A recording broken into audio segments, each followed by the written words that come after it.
And just to bring this back to the professional learning that we were getting in the Coaching Institute this morning, Mike Flynn was talking about this book called Switch, and he talked about changing habits. And so, like, when you can make suggestions like such as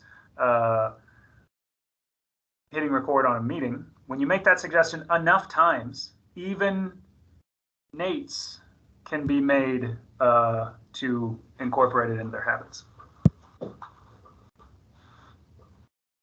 Remarkably. While Melissa is arriving, Ricky, maybe, Eva, I did hit record, right? Excellent. I'm on my iPad. Everything looks different. Eva, where am I going to record to? It says it in the Teams thread. There's an echo. Okay.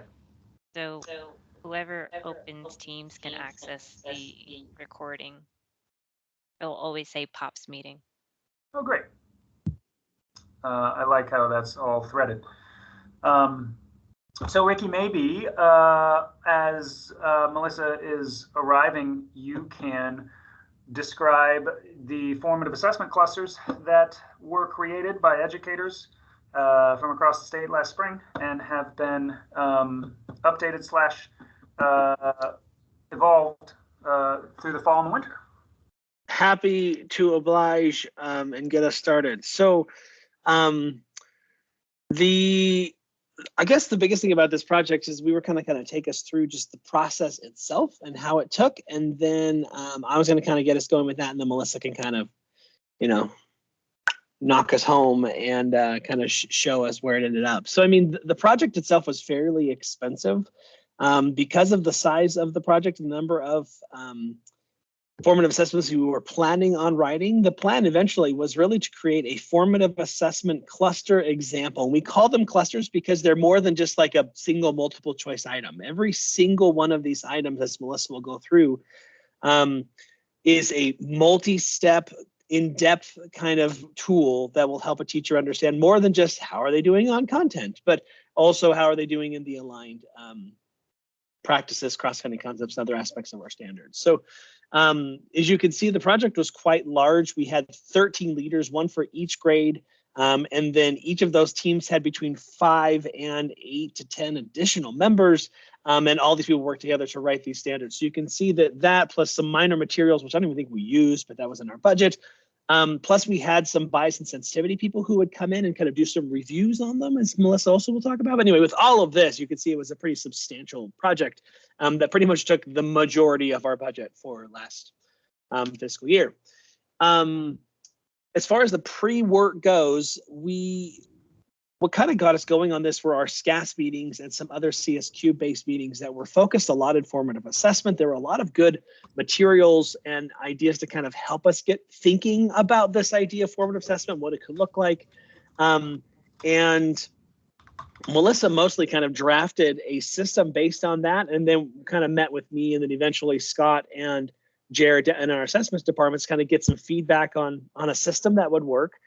And then in order to help our leaders kind of take this, because we were going to really give it to them, will we be a part of it? And this would be a huge professional learning. There also was going to be an aspect where we needed them to take charge. And so a first part of this, is, as far as the beginning goes, is that after we collaborated with assessment and put together this kind of master plan for a week, we then brought it to our leaders and had a 2.5 day that was kind of drawn out over, it was about a month in advance, to kind of pilot what we created, but also put them through the entire experience of creation so that they could then lead their teams through it as well. I think this probably was the most important aspect that gave us the best product that we had. Letting them go through, try it, experience it, give us feedback, and let us know, like, ooh, this didn't work, or this was really helpful, I would rather do this.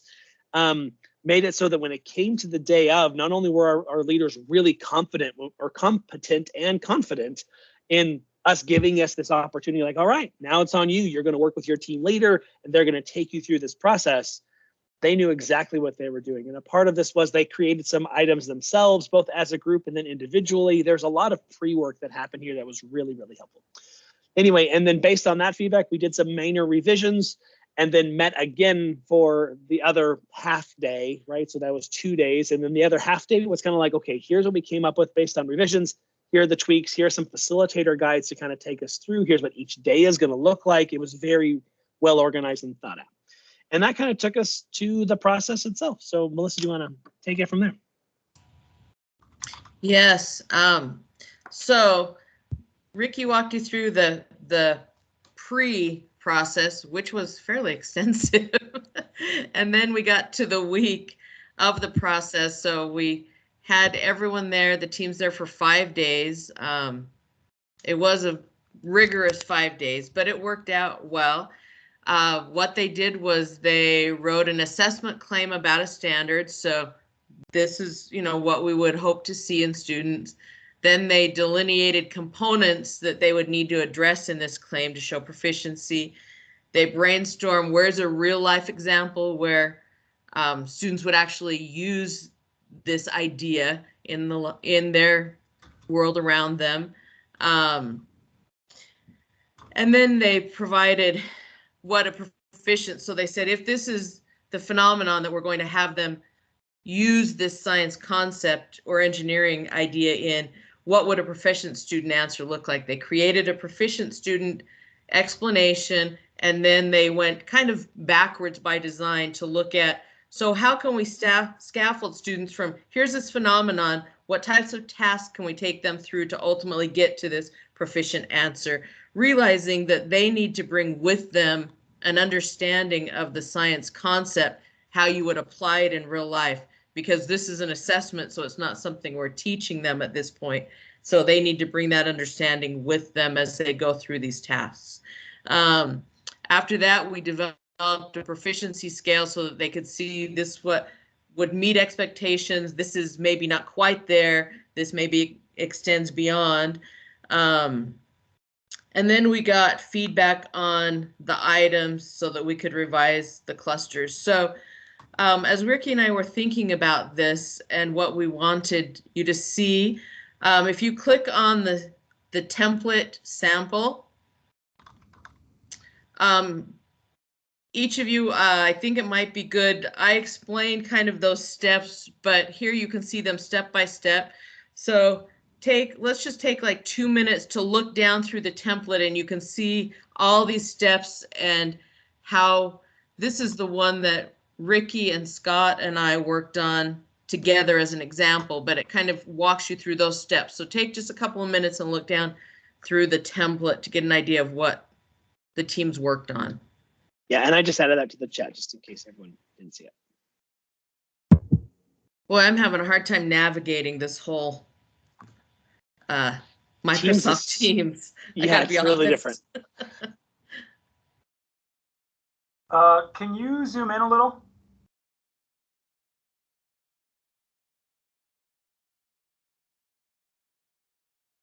I don't know what happened to my video, so I'm glad to hear that.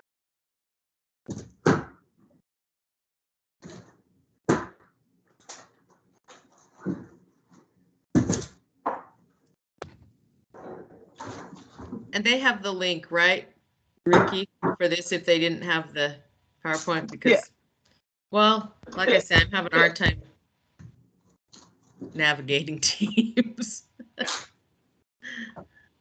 Teams is giving me this weird notification that Molly is out of the office and may not respond. And I'm like, great. Was she, I don't get it. Teams is weird to me. I can't follow. It's just odd.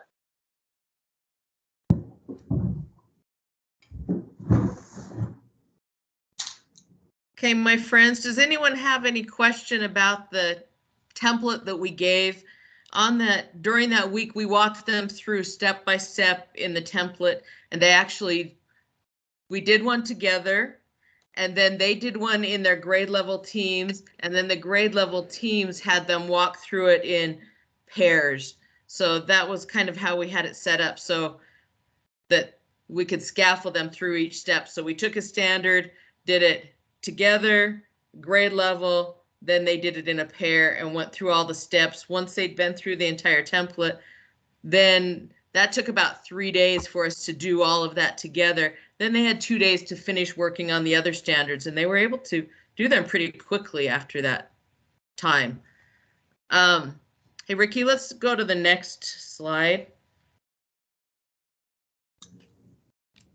Okay, so after that week, we still had to kind of finish things up. So the team leaders took what their teams had done and they went through and they finalized the clusters, they formatted them, and we created a formatting guide to say this is what we want them all to look like. We sent the clusters out to SSECC and our science listservs for feedback. Ricky and I made the final decisions, whether for good or for bad. They got to live with them.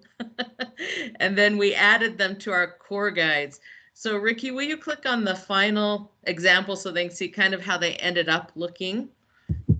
So this is a 4th grade core guide. So I don't know, just pick one of the standards in 4th grade, Ricky, that doesn't really matter which one.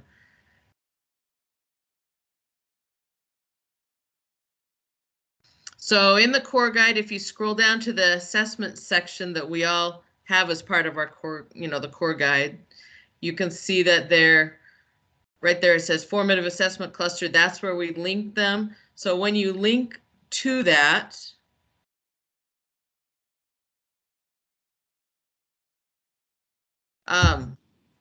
there's an introduction that Ricky and I wrote so that they would know exactly why we had the formative assessments and how to use them. Then as you scroll down, you'll see general information from the template so that the teacher could see how did we create this and use it as a tool. So you can see all of the different parts. So you can scroll down through those parts, Ricky. Thank you.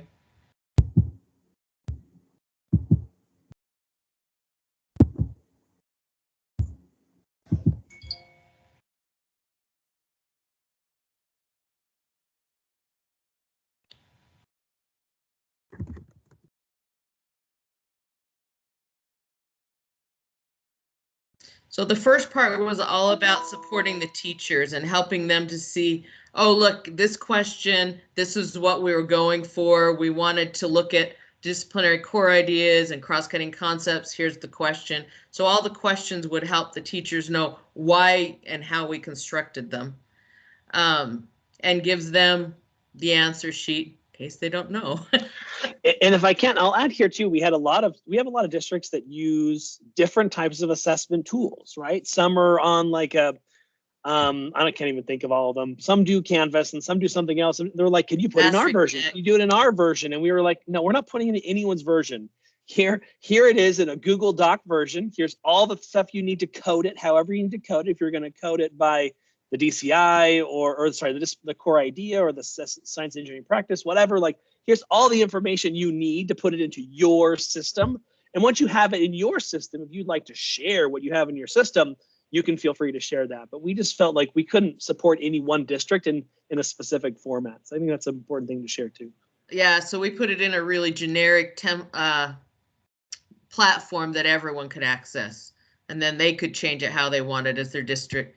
So here's the proficiency scale. You'll see there's the proficient student explanation, and then there were levels for proficient, partially proficient.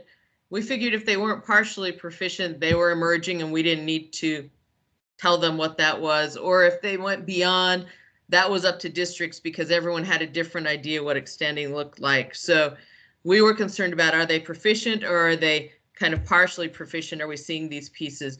The major extremes we didn't worry about. We figured districts can handle that. So we did the teacher part, and then we created the student-facing assessment so that that was right there for them too. So this is put into a format that students could utilize. So it tells them their task, gives them the questions, and some space to provide their answers in whatever format that might be. So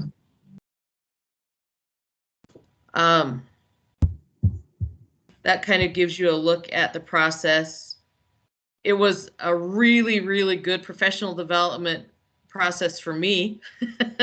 And I heard back from our leaders and from all the teachers that participating in this made them realize, oh, we need to change our instruction. And they said it was extremely helpful to them. So, but it was a pretty big deal to get it all done, but very worthwhile. So Melissa and Ricky, oh, sorry, go ahead. No, go ahead, Nate. I wanted to know, like, what have you heard from the field in use? I know that like you don't have too much time under your belts, and maybe not all of the standards, like the instruction for all the standards hasn't been reached in this first year yet, but what's the initial like impressions or use feedback? They're using them, and we've been able to get feedback on maybe where there were some issues, and they're in revision right now, mostly finished with revision for the elementary ones. But teachers are using them. And I think partially the reason why they're using them is so many of them were involved in the process that they've taken it back and disseminated it. Also, we had so many, I mean, we had what, 13 team leaders that were most of our science specialists from around the state, and they were part of the process. So they've gone back and disseminated it to all of their teachers. So they've actually been in really high use.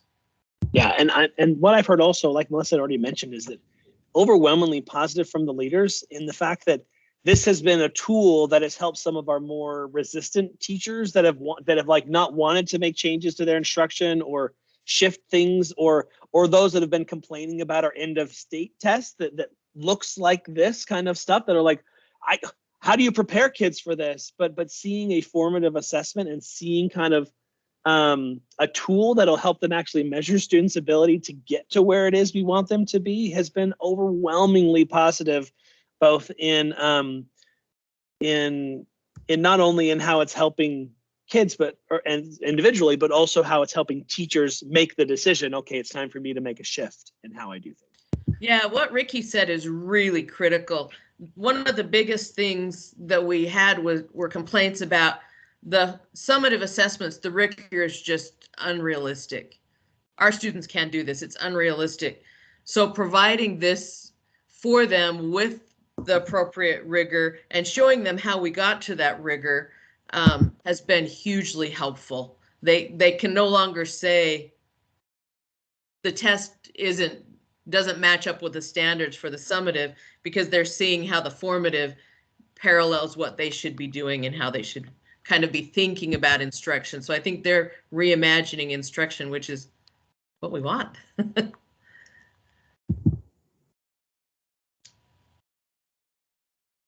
One of the things that like I'm so excited about connected to this initiative is with regards to what Melissa just said, shifting instruction, right? Like in a lot of our content areas, and I think like every content area specialist at USB can probably relate to this, spending years like suggesting like promising practice has not yielded like the majority of teachers across the state actually shifting their practice. And the most frequent, and there's several surveys that we have to back this up with data, like the most frequent reason teachers use, whether or not like what they say and what they do match, is that the assessments,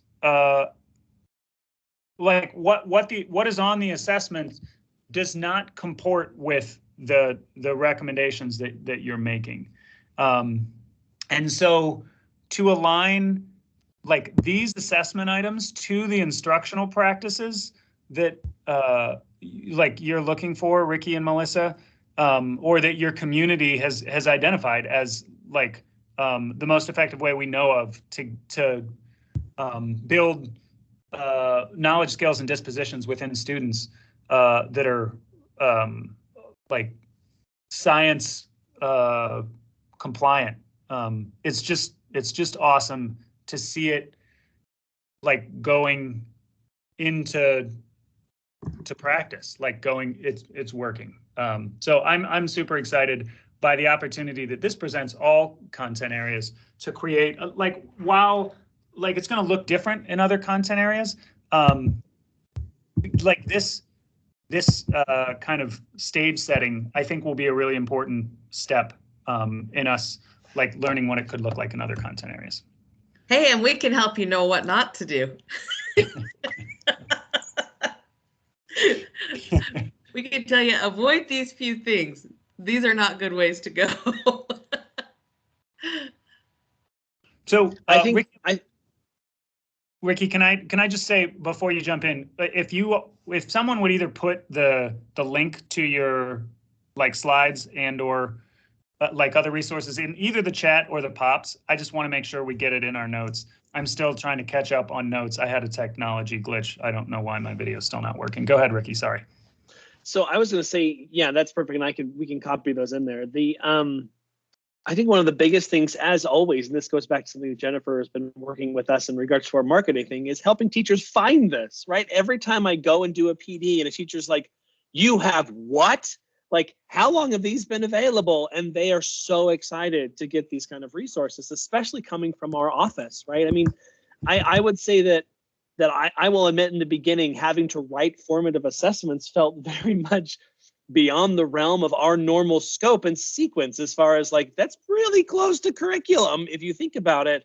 But the fact that they were like, "You need to do this," we were like, great. And everyone is loving it. Like, I haven't heard any negative things in regards to these assessments at all. It's all been positive, especially in a time when teachers are just looking for anything they could use. And having the flexibility and format is really helpful for, especially when these were available, you know, early this year, or when schools are closing, or in an online or face-to-face or print the paper. Like, it's just, there are things that are available for teachers. And I think that in itself has been very good for just the morale of teachers, is having something else. And just helping them close that gap in what is effective instruction and how do we get to proficient students. It's been really important for that reason.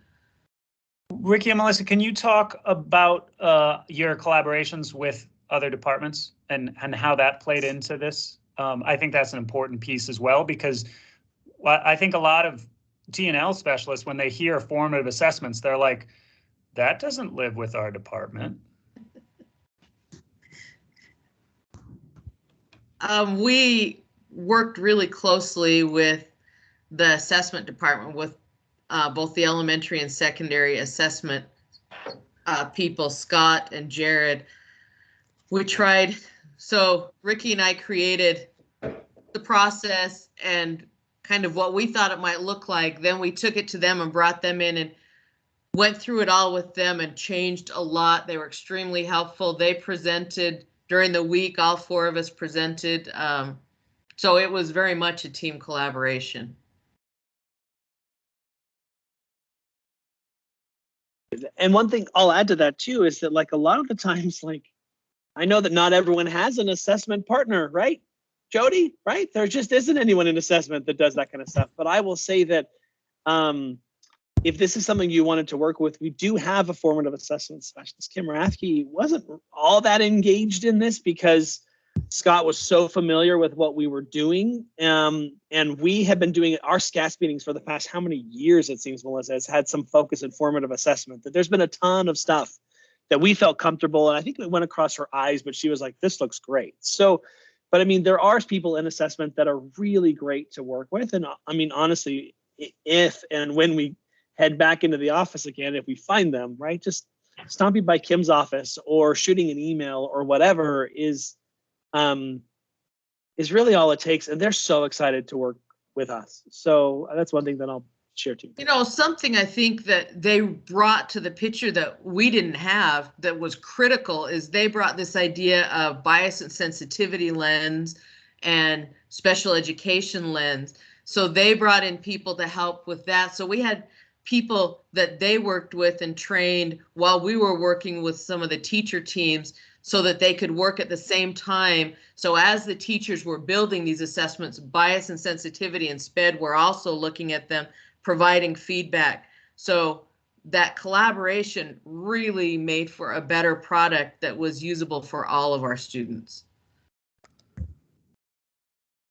Ricky, with regards to the comment about coming back to the office, I thought you were in the office today. We already went through this. I wasn't referring to me. I was referring to others because I just walk around here by myself all day long. Or magic. Yeah, I'm just going to stop. I see. Melissa, thanks for those comments about bias and sensitivity, as well as the inclusion of the SPED department. Like those collaborations, though, they take a little bit more activation energy to kind of get everything, everyone on the same page and kind of moving forward, make the product better. And with regards to outreach, they also increase the reach of the items in this process. So Bob Ross was agreeing with you. Someone super cool gave you Bob Ross, just saying. He talks to me sometimes. I'm so sorry to interrupt. So the only other like comment that I feel like I need to make is that despite the fact that the word assessment shows up in formative assessments, I am a strong believer that they live at the intersection of assessment and teaching and learning. Because they're formative, like that means that they live at least partly in our space. And so don't let the name deter you from pursuing projects within your space that make sense and that will support the field. Grantley just got home from daycare. Sorry, he just barged into the office. It was his first day back to daycare in 2 weeks, so. Awesome. Yeah. I have a question if there's time. So Ricky, I appreciate that you called me out with health and not having any other kind of assessments because we don't, and we don't have any like person that specializes in health in our building at all, except for me. And I have had meetings with Kim, so that's great to know that that would be a contact. I'm familiar with her. I'm wondering, so, because this is awesome, and I totally see the advantage, and I think that that my health teachers, well, my good health teachers would be like, heck yeah. Yes, I did totally preface by good. I don't mean the coaches that are assigned to teach health. I mean the good health teachers. What? Mommy's in a meeting. You're not behaving. Okay, go back to sister.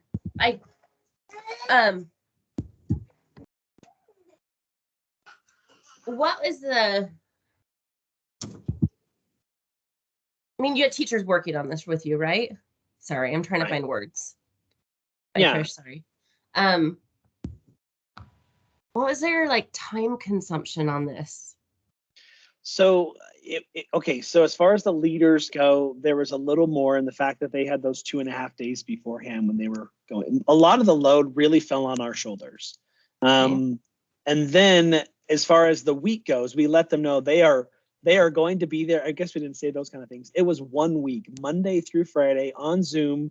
I mean, that was its own logistical nightmare we had to solve that allowed Zoom breakouts within breakouts. Like it was because we had to find a way to go from a whole group to a grade level group, and then from grade level groups down to even smaller groups so they can work in smaller groups, but that the leader had an opportunity to bring them back. So yeah, there was some teacher, I mean, really it came down to having really good, strong teacher leads, right? Like our core group that helped us kind of start this, and a lot of our teacher leads were our district leads, right? That had an investment themselves. They were like, we're needing to make these, like we need to know better how to do this. So they were invested themselves because it was something that they felt they needed to have better understanding of so they could do it.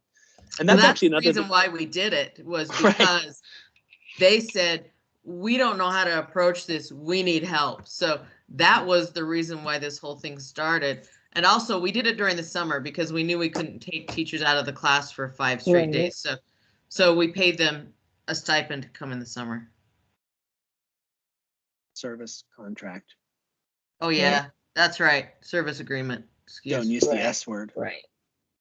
Very good catch. Anyway, but I mean, like, I actually knew what you were. You said stipend. No, I still totally had. I was just agreement. I was more making the joke. But yeah. So I mean, I think it really comes down to having a good idea of what you think this looks like and what this looks like appropriately in the world of health and or PE, right? Like what? And do you have one of these like that would connect back to every single standard? Yes. Jody, their standards are structured a little bit differently. I than know. you. Yeah. Yeah. Yeah, we only have on average, what, 15 to 20 standards per grade level. And I have 20 to 30, so it's not even that much more. Yeah. Right. And some of them I would say for you even could potentially be like coupled in a way, like these two go together. I mean, that kind of stuff. And yeah. And there were some times that we almost needed to do that, but we didn't. Like there are some times that we have some standards that really belong better together, and some that really feel like they're two standards in one. And people were like, "Can we just make two?" And we're like, "Nope, we're just going to do one for now." Because it's just the whole purpose of this was not to give them curriculum, but to give them an exemplar. Right? Here's what it could look like. Formative assessment. Right. And to provide them with how we created them so that it could help them shift their thinking and their instruction. Right. And I will say that again, like we kind of described, it starts with your good teachers, your non-coach teachers that are like, this is amazing. I'm so using this. But because they share a building with the coaches, eventually it gets back to the because we have coaches in science too that are the exact same thing, right? Like, well, I'm really the basketball coach, but I teach biology or whatever, right? I mean, so it comes secondary to what their coaching is, unfortunately. But they are still the ones that are like, hey, I saw this. How do I learn more about this? And they're like reaching out, like, where do I find PD to be able to support this? Because my kids really like this assessment. Like some are even saying that, like the students are enjoying the depth and complexity of this as opposed to like just a rote memorization kind of a thing. So. Right.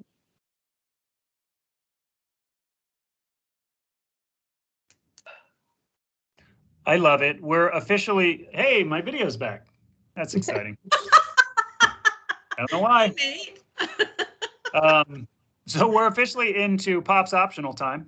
As we mentioned at our last vision meeting, we have 30-minute optional time afterwards. So if folks have to get to meetings like Trish did, feel free to jump off if anyone has other questions. We can continue to discuss those. Or I don't know if Ricky and Melissa have the time. I can stick around, Melissa, if you need to. You said you had something at 4. I did, but it got canceled. Woohoo! So yeah, I think I'm gonna head out. But hey, I've been here now the full 30 minutes for the 5 minutes I was late. Cha-ching. You made it. Woohoo! Thanks, Melissa. Have a good day. Bye, everyone. I'm totally like literally taking written notes because that's how I roll when I need that like pen to paper to like force my memory sometimes. I'll say that a lot of this work is based in a different project that we're a part of that is all about kind of equitable science instruction. And in a meeting with them just this week, they were talking about like, so we're getting a lot of people in the math world and the social studies world and these other areas that are like, we love what you're doing. How do we translate this from science with all the science jargon to other content? And that's what they're talking like, okay, maybe that's our next step. Like once we get this solid, like maybe we write something that becomes more content generic. That's like, and I think that's a big possibility, right? Like, anyway. So with the understanding that this meeting is being recorded, has there been any controversy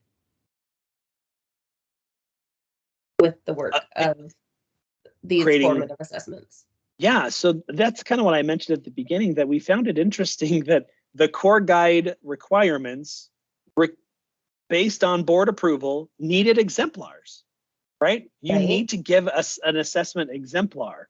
And I know I think there are some that might think that, you know, an assessment exemplar is a multiple choice item, but that is not an exemplar. And so we took the opportunity to be like, if you want an exemplar, here is what it needs to look like to really be a strong assessment. And then we took nothing says it had to be formative, but that's the direction that we took it because that was the need that was in our community anyway. And so that's where we went. So as far as pushback, as far as creating things like this, I haven't heard any from the top level. Nate, what have you heard? Yeah, I've not heard any concerns with this circumstance specifically. Like, I mean, there's always concerns with the standards themselves, mostly the controversial stuff that shows up in science and sex ed /health. What I will say is the more I engage in conversations related to PCBL and Portrait of a Graduate, like the more important and more applicable formative assessments become, especially formative assessments that have the opportunity to exist outside of just the academic mastery competency that lives in Portrait of a Graduate. When we're talking about those autonomy indicators, critical thinking, the 4 C's, collaboration, creativity, and whatever the other one is. Congestion. I don't know. No, I agree with formative assessment, and like I'm looking at, I just randomly grabbed one, but we have formative assessment in our core guides too, but they're not written out as prescriptive as this. They're really, now Ricky's video, what? They're really kind of a generalized statement of like a skill that you would assess within that. And we did group, and we had teachers write these. We group standards together, and like, here's an exemplar, right? So, but they're really general. Like, given a verbal prompt, students will be able to demonstrate how to express gratitude, treat others with kindness, and or respect differences. So like that's the formative assessment. Given a prompt, students will be able to, this is kindergarten, by the way, I randomly grabbed kindergarten. So that's the assessment exemplar. So it's not this written out formalized, which, I mean, yours is great. I guess my question was, is there pushback on it being, I just know that the fun I went through in creating core guides in the first place, which is why we now have an agency template, is because of me. I worry that if I were to create something as robust as yours, then it gets to be prescriptive, and I'm telling people what. Anyway, do you see where I'm going down? That is, we left ours really kind of broad statement piece rather than the actual what it would look like. I like what you have. I'm just. So one thing I would say, Jody, is that mine are looked at like crazy. My website is scrutinized, like, I think daily. Yeah, no, I mean, you're totally right. And we have agency support for the creation of these items. Like, I talked to Darren about what this could look like in math. I've been talking to him about it for 3 months. And so he, with Sid, like, he has the final say connected to what is kind of allowable, what work we can pursue. That's not to say that there's not going to be any controversy, and controversy is not a reason to avoid doing it, right? Like, and don't get me wrong, like, I don't want to undermine the stress and the challenges that come, especially for you, when it comes to controversy. And I definitely don't avoid controversy. Like, yeah, no, totally. It's kind of like part of my job description. I also don't want to do work that gets pulled off the website. Yeah, no, and it's a great point. If we went forward, with like doing something like in this like world, I think we can talk to Darren and be strategic about.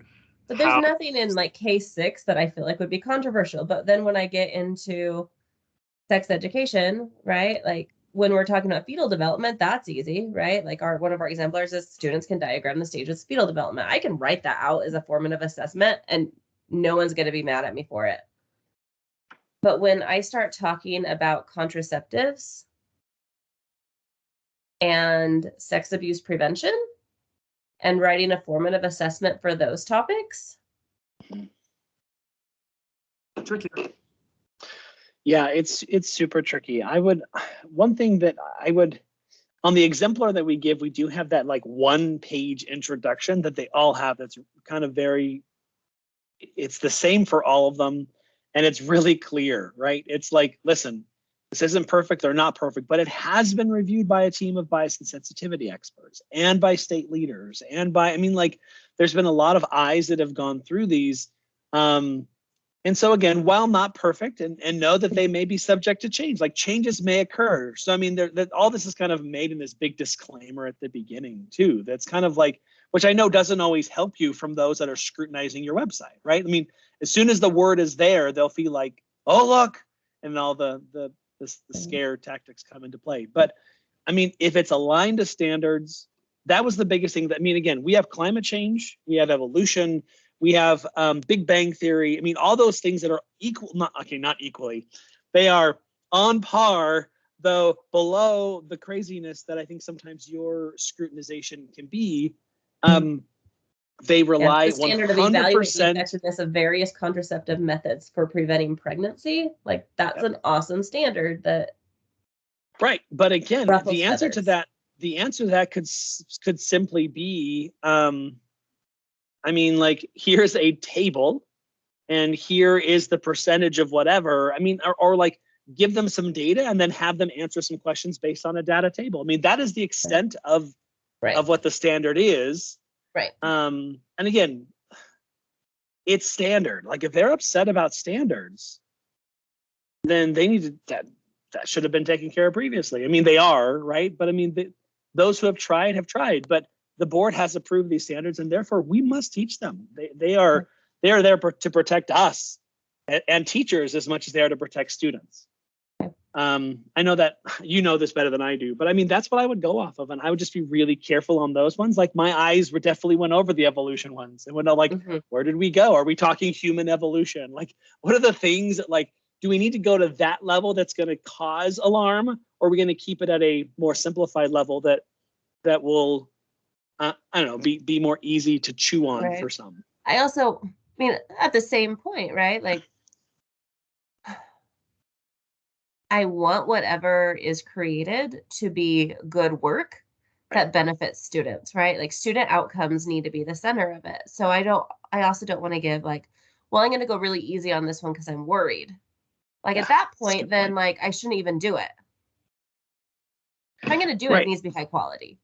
Well, it's an exemplar, right? I mean, that's the thing. Like, that's the thing that we loved about this, is because, again, this gave an exemplar of what instruction should look like, not what it needs to look like. Yeah. But like, and so a lot of teachers that might be scared to teach that standard could read this and be like, oh, wait, I can teach this. Like, this is a wonderful way of doing it, right? I mean, like, to give them that background as an exemplar required by the board that aligns to standards. Right. So, but when you describe it, you will not describe it using those words, Ricky, because it sounds like curriculum. Oh, sure. Then the teacher was like, oh, I'm just going to use this in place of the curriculum.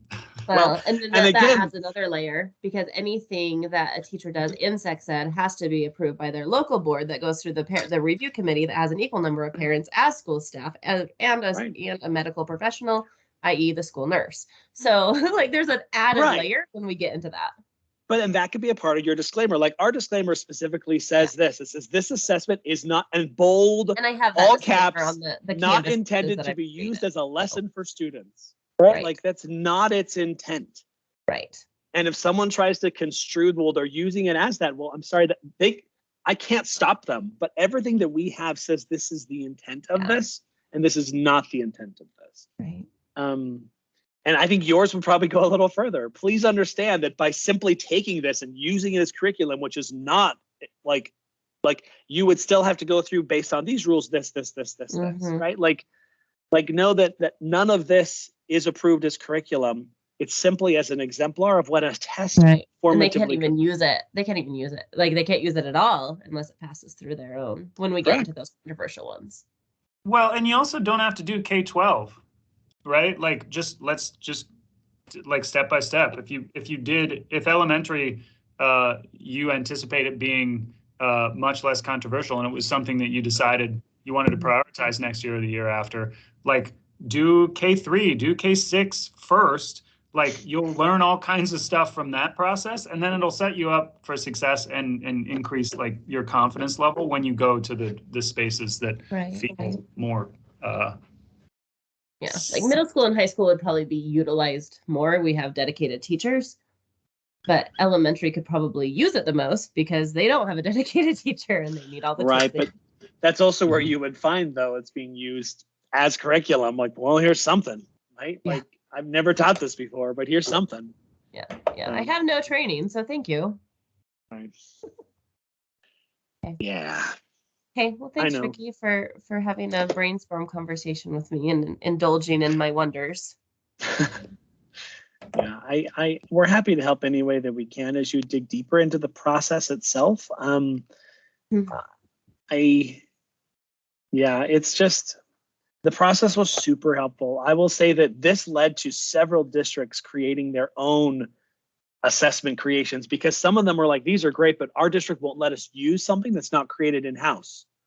So they used ours as exemplars to then do their own thing that followed almost the exact same system we used that they felt was so effective with their own teachers. And it led to, again, amazing professional learning because in order to write this, you have to understand how to teach this. And so anyway, it's been super effective as one way that we can, but again, it like Melissa said, it's because they asked. They said, we need help with formative assessment. And we're like, well, we're being told we need exemplars. Let's see if we can make these two come together. So you're doing great, friend. Thanks. I keep thinking, like, how would you do a formative assessment for PE? Yeah. I mean, I guess like every day, formative assessment is like a constant thing in PE, right? Like, right. You tell students, hey, if you serve, give the volleyball a high five, get your hand open bigger. That's all, like, that's constant. Right. I guess I don't know the standards. Well, Nate, there's our little dude. That's yesterday. Dude, he's getting so big. There's our little dude. So isn't that so much better than last time you saw him, Nate? Oh, good. I'm glad so to much hear that. better. He looks all smiley. Yep. Nate saw him a week ago and he was not very smiley. He wasn't smiley that night. It's okay. I wasn't smiley a week ago either, so it's all good. Ricky, did you know Grantley got taken to primaries? Mm-mm. We got COVID and it hit Brantley super hard. That's not good. So Brantley had to go to primaries. That's not good at all. Again, that's one of the reasons why in our household, at least, our kids are like, so we're all vaccinated. Can we stop wearing our masks? And we are like, no, because there are still families who have kids that can't do this. We're all vaccinated and so because too, of that, and we all got it.